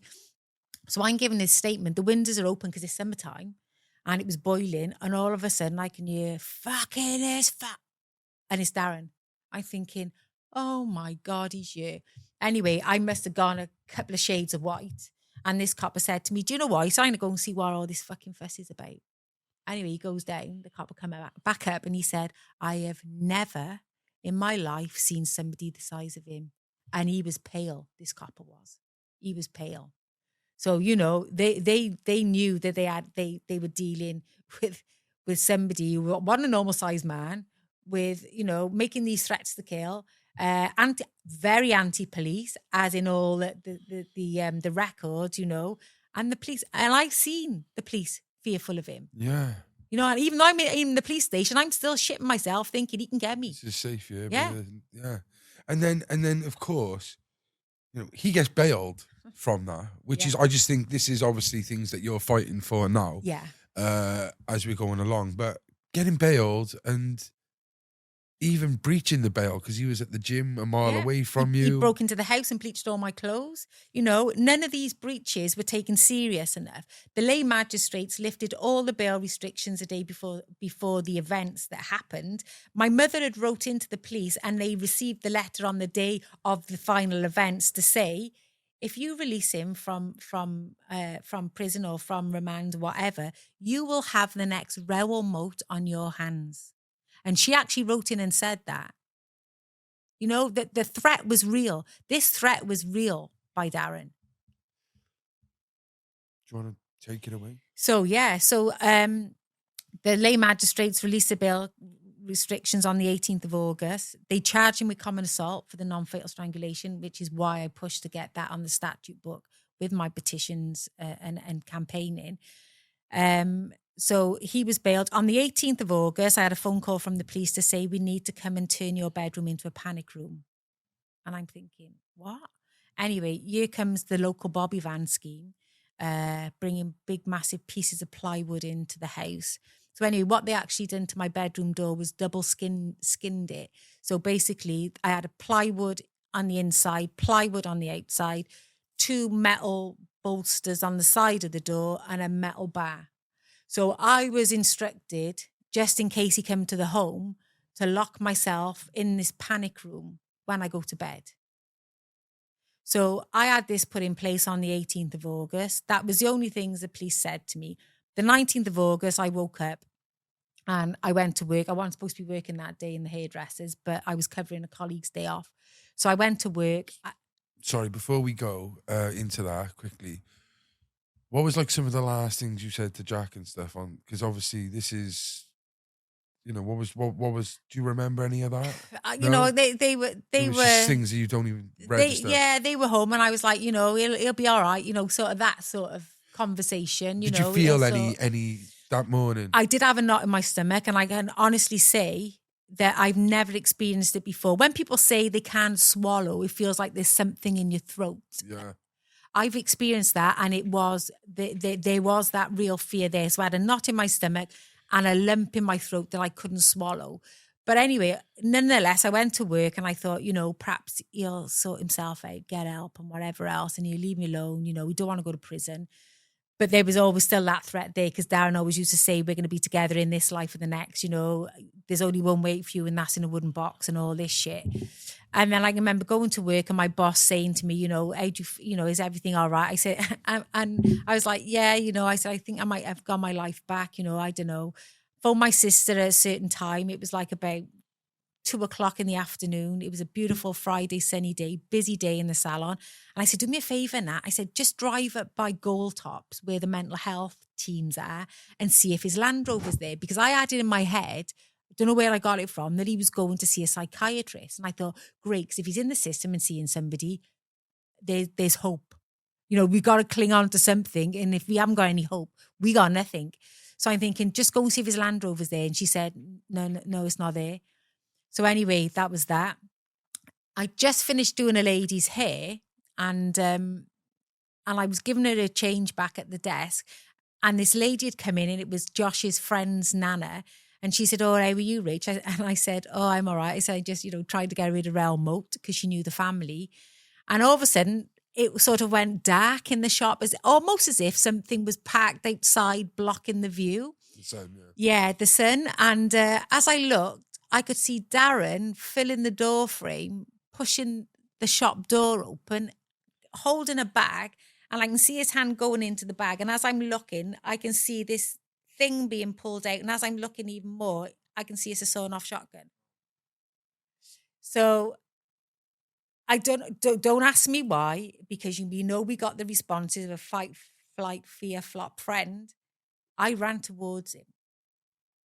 And I can remember trying to grab the gun off him and, having a go with him, but not much of a match, 5'8", probably about 10 stone at the time. And he's 6'7", 22 stone, but I'm having a go with him, try and get this gun off him. And then the next thing I can remember him hitting me with the butt of the gun and me falling on the floor. And then the reception desk was over. Bear in mind, there's old people sat under the dryer that can see everything that's going on now.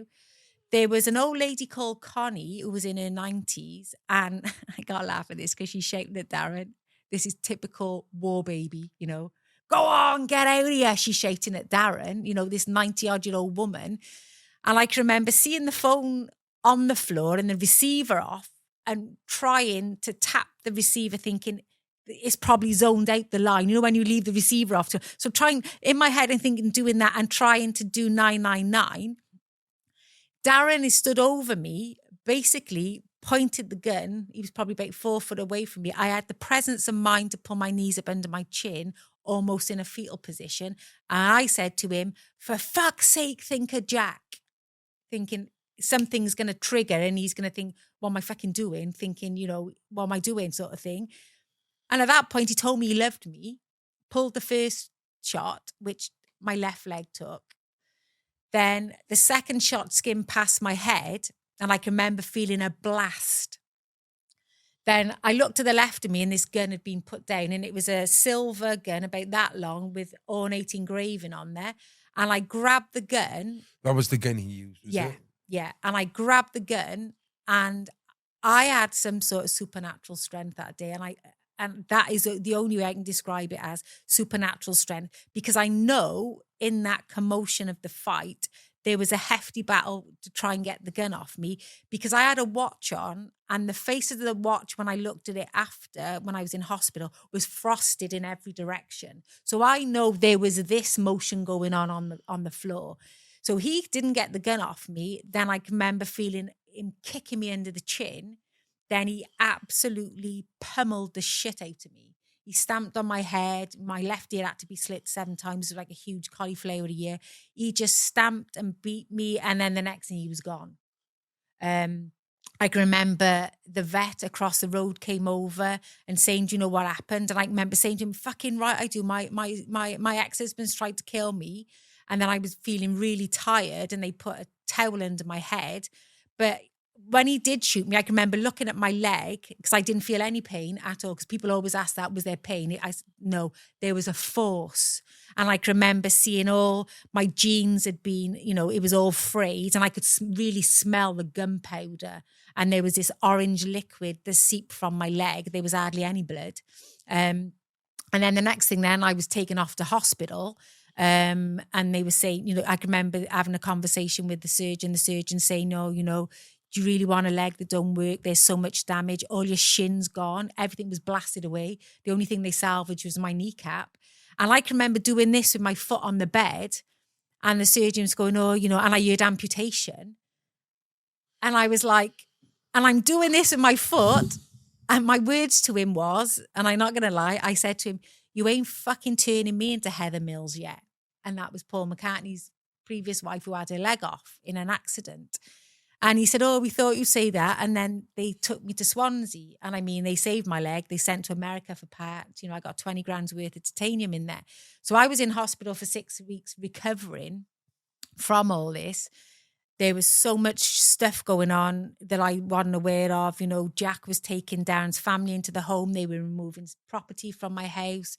I phoned the police and said, Jack is not allowed to take anybody in that house. If you don't want to be there, get the key off him. He was staying with Darren's sister because clearly he wanted sympathy for his dad's death.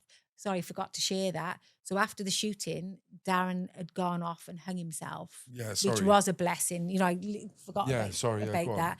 But, so that was a huge blessing. When you saw Darren that day, did he look... He looked vacant. And I even asked the police, I said, could you tell me, a toxicology report if there was any drugs in his system, because that would have, to me then, answered Validation. something. Yeah, thinking, oh, he wasn't in his right mind. Perhaps holding on to something that he didn't know what he was doing. There was nothing in his system. He knew exactly what he was doing. Wow. And to think that man would come in, quite happily have killed me, killed himself, and left 2 kids without both parents. So there was a kind of some sort of manhunt for him then after the shooting. Yeah, so they were armed police everywhere. There was armed police in the hospital. They were looking everywhere for him because they knew he was. They thought he was armed, still, and looking for him. And it was like the next realm out. And I do believe if police would have got there quicker than he'd have left, and he did have ways of killing police officers, he would have killed police officers as well. Because Darren knew he was going to die. He knew that he had something set up for him to take his own life, and he would have quite easily have taken out police officers as well.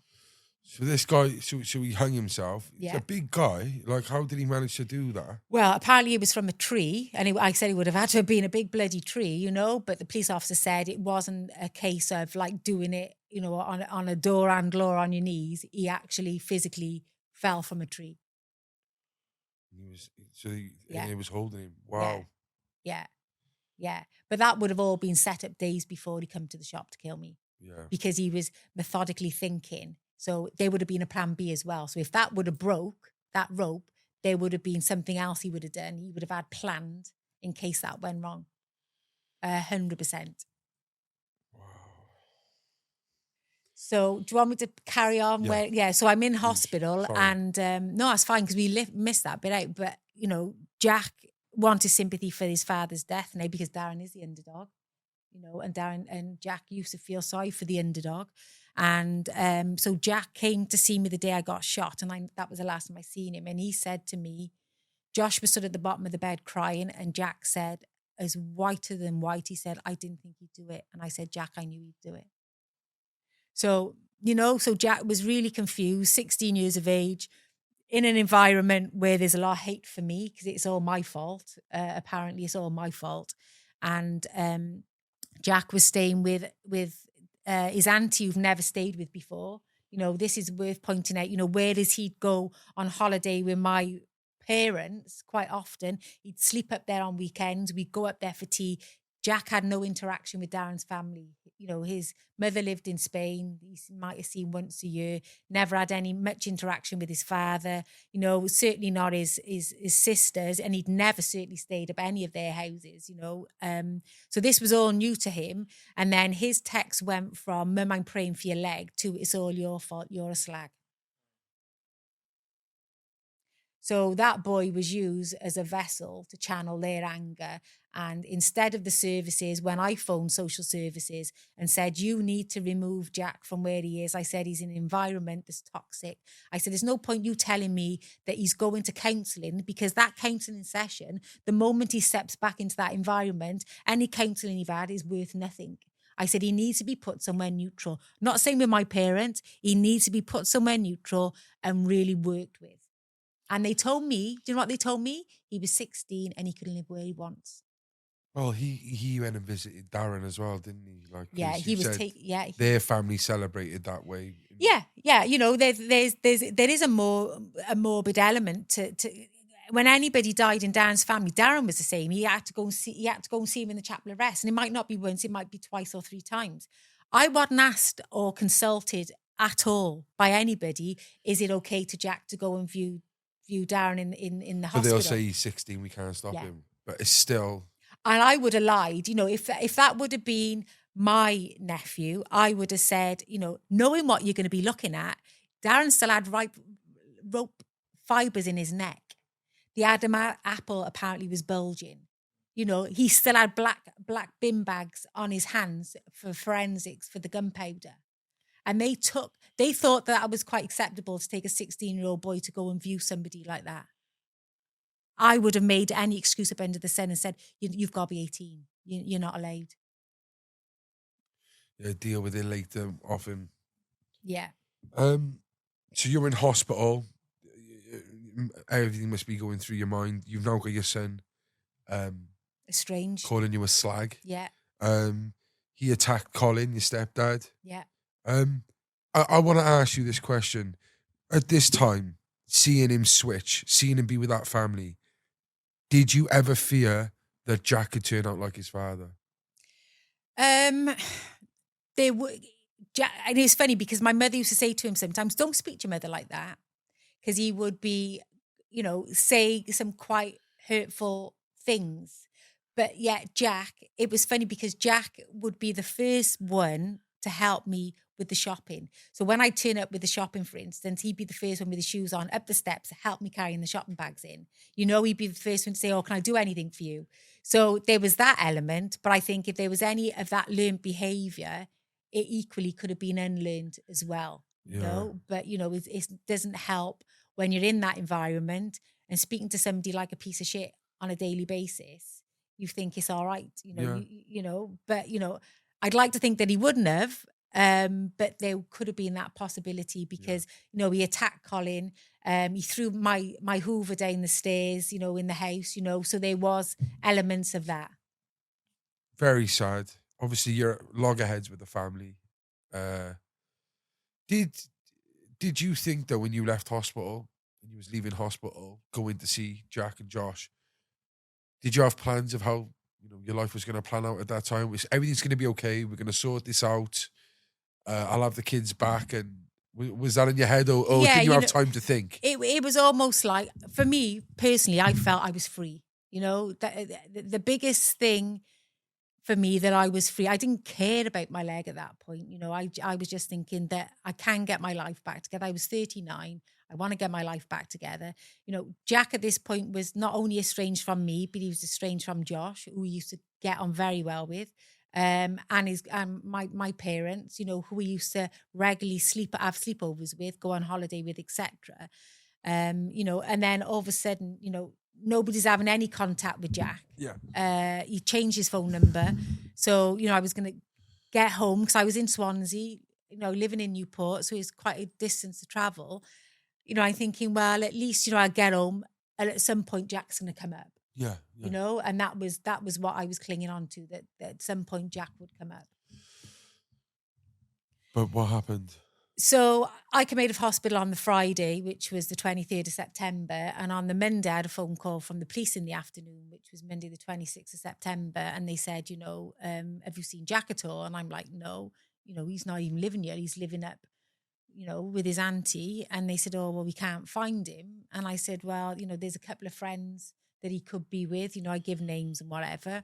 So then all of a sudden people were out looking for him. And Josh had gone over the woods where we lived. And I don't know why, I had this awful feeling. And I phoned Josh. I said, oh, just come home, Josh. And then it was literally, and I'd gone out with my sister in the car looking at places where I thought he would have been as well, and went back because I wasn't even supposed to be weight bearing on my leg or anything. So I went back then. And then I had a phone call from Jack's best friend's mum.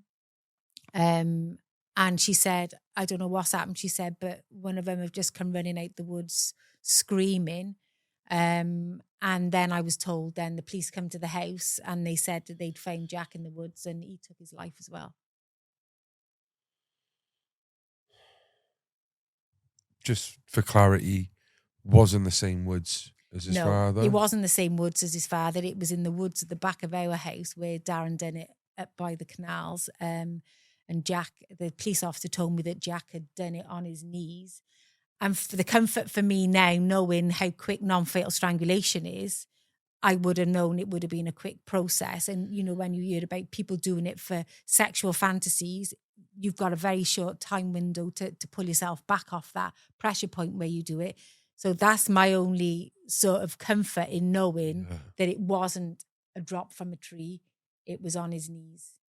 Yeah, I think you'd automatically think when they say on his knees, he could have got up.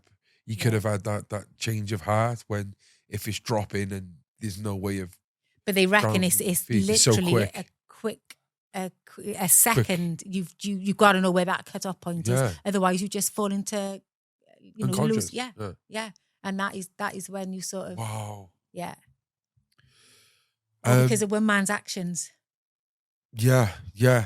And what I want to know is obviously because he was living with Darren at the time, Darren's family, and you two were at loggerheads. Was there a moment in that where you kind of supported each other, or you spoke to each other, or was it still just? There was still that animosity. It was still and even this is even double bubble for me now because it's all my fault. All of it.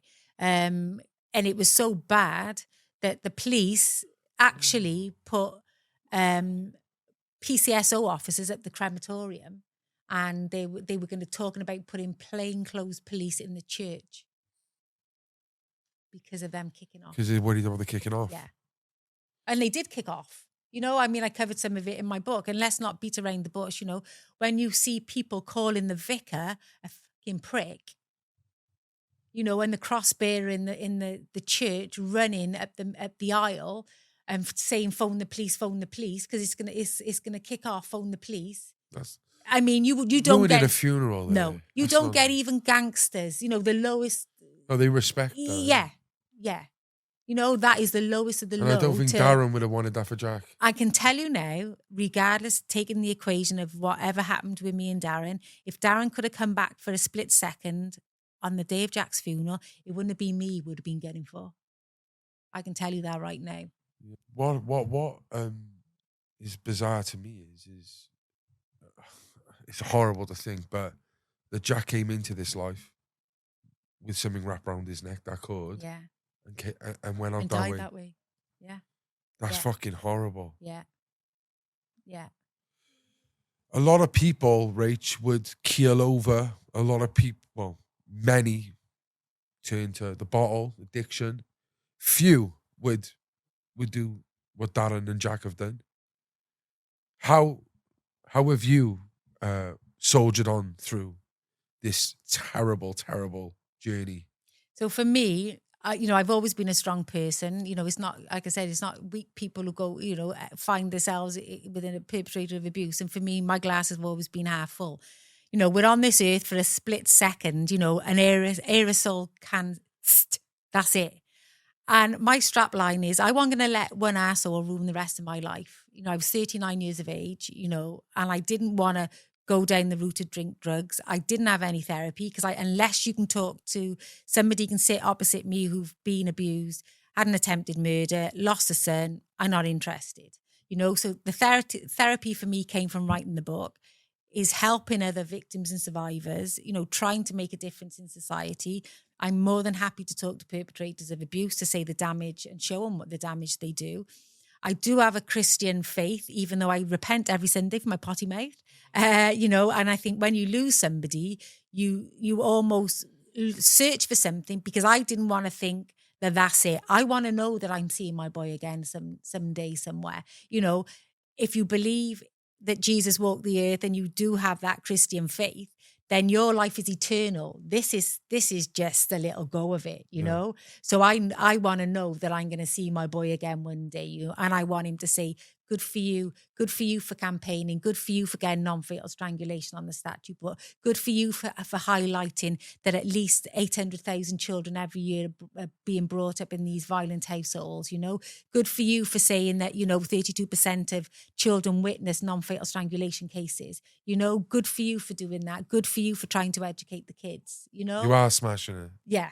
And I'll never stop holding people to account. I will hold the police to account if they're not doing a good job. I will call, I will say to the MPs, is it the money that bothers you that much? It costs the economy £66 billion a year, domestic abuse and violence. Every year, it costs the NHS the equivalent of 70,000 nurses. But yet, when I'm telling you, you're losing two women a week at the hands of the abuser, that'll go over your head like a 747. Does it really come down to money?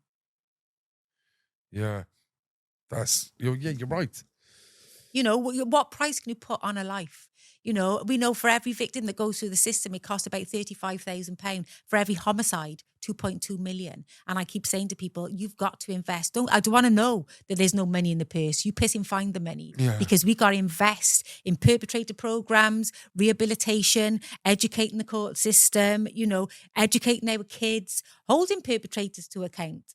And it is everybody's business. And we need good men to speak out to those perpetrators, to those men who are making the derogatory jokes, you know. And people say to me, yeah, but what about the men victims? Yes, there are men victims, mostly same-sex relationships.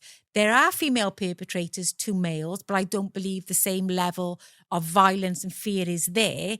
But let's look at the stats. You know, I think it's something like either 96 or 97% of the male homicides are done by fellow males. They're committed by fellow males. So men are the problem. I got nothing against men. I love men. I'm married. I got a great guy, you know. But, you know, we can only speak what the facts say. And that is the facts. It is a men's issue, and decent men got to speak out. You think that's where it starts, does it? Yeah. It's other men. Yeah. Okay. Two things I want to ask. It's about change. First of all, is there anything you could change when you met Darren? First of all. Well, I would have liked to have been more aware of the red flags with Darren, you know, because I wouldn't have ended up in a relationship with him. Yeah. I do feel sorry for the life he's had. Have I forgiven him? Yes, I have. Because, you know, as I've said, you know, unforgiveness is like almost like bitter. It's like bitterness. It's like drinking a bottle of poison and you want it to affect somebody else, but the only person it's affecting is you that's drinking it, you know. So I have forgiven Darren for what he's done, you know. And if there is an afterlife, you know, he's probably absolutely remorseful and everything else, I'd like to think, you know, but I'm not carrying in that, you know, that bitterness in me because hatred for one man. You know, I think your faith brings a lot of that, don't it? Yeah, it does, you know, and you've got to be able to do that, you know, and have the strength to do it. But for me, I wish I'd have known about and what an unhealthy relationship looked like. Yeah. And quickly, what change would you make if you had the money, the purse strings in government, legislation, law? Right, so there's a chain. So when you get a disclosure, you know, you get the police, you get the housing, you get all these different professionals dealing with that victim. And then we get to court the majority of the times and we're failed by the court system. I really would like to educate the judiciary more. And I think educate more police officers and those that don't want to do a good job in the police force. If you're not interested in helping the most vulnerable, go and get a job in a warehouse somewhere. Yeah. You know, I haven't got time to be pissing about with you. But for me, there is so much change to do, but we have to invest to see a return. I want to plug Michael Sheen as well because he's been a massive support for you. How did he come in touch with you? I didn't. Well, it was funny because he made a comment on a tweet and I stuck to him like a barnacle, basically. And he's such a great guy. And we met up at the Celtic Manor and he agreed to be one of my patrons on my kick along with Rachel Riley. But, you know, he got 3 girls, Michael Sheen have, you know. I thought Drakeford was your mate as well. I just leave that there. Yeah. No, Rach, honestly, you are such an inspiration. For not just for women, I would say, like for anyone who's going through a tough time or have gone through trauma like that. I can't. It's such a terrible story. How's Josh? Josh is good. You know, he's pretty much like me, robust. You know, you can't turn the clock back. And we've said we cannot turn the clock back, so you got to get on with it. You know, and I say to people, there's only so much you can walk around with a face like a smacked ass for. You know, people avoid you then. It's like, oh, shit, now here's Rachel now. We're going to feel like slitting my wrist after speaking with her. You know, it's doom and gloom. I don't want people to feel that because at the end of the day, life is great. You know, if you're in a good place and it's choices. And the thing is, if you can't live yourself, how can you expect somebody else to love you? You know, and it is about being positive because, you know, there's enough shit going on in the world without creating your own shit and, you know, like I said, walking around with a face like a smacked ass. That's not me. Yeah. I want to enjoy life. I want to have a good time. You know, like I said, we're only here once. Amazing. What I do, Rach, with everyone, I think you've kind of set a bit of a tone there for the people, but with every guest we do before they go, we kind of ask them to leave a message down the camera. I'd say we've just spoken about legislation and making change, so maybe it would be to someone who was probably in that. Yeah, in so the so world. I would say, at the end of the day, if you are being abused, and I didn't realize I was coerced as much as the violence was happening, and it was only when I was asked to speak at a coercive controlling conference that, and I said I don't know anything about coercion. This is 3 years after the shooting, and they said, "Well, didn't you say as a hairdresser you weren't allowed to cut a man's hair? Didn't you say you couldn't go out socialising with your friends? Didn't you say you couldn't wear a short skirt? Didn't you say? Didn't you say? Didn't you say? Yeah, that's coercion."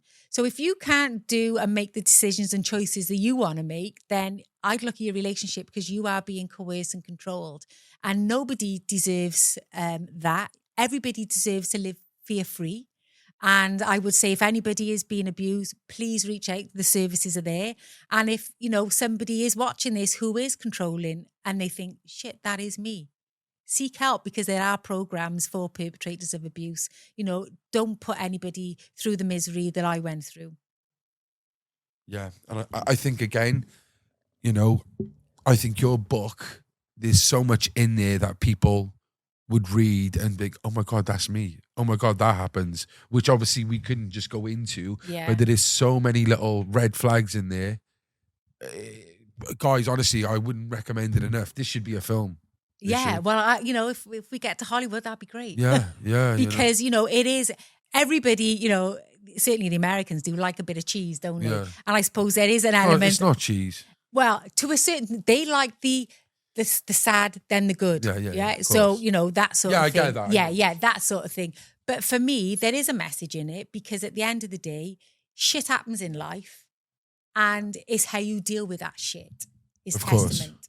And I think, like I said, I couldn't have my foot in, I couldn't, you can't be in a pity party and want to be powerful. Yeah. You got to make that choice. You can't be both. Victor or victim. I've always wanted to be a victor and I always want to be powerful. I think that's a perfect way to end this, Rach. Thank you again for coming. Really great way to start the day, really. Guys, if you want to support Rachel, you are on social media. Yeah. Rachel Williams, or is it Rachel S.U. Sutta, isn't it? Sutta, yeah. Stand Up to Domestic Abuse, SUTDA. Yeah. Go and check it out. Go and check out her book. If any of you are going through anything similar, please reach out to those focal points. And I hope you enjoyed this one. Please leave a comment again. Rachel, thank you. And stay central. The Central Club.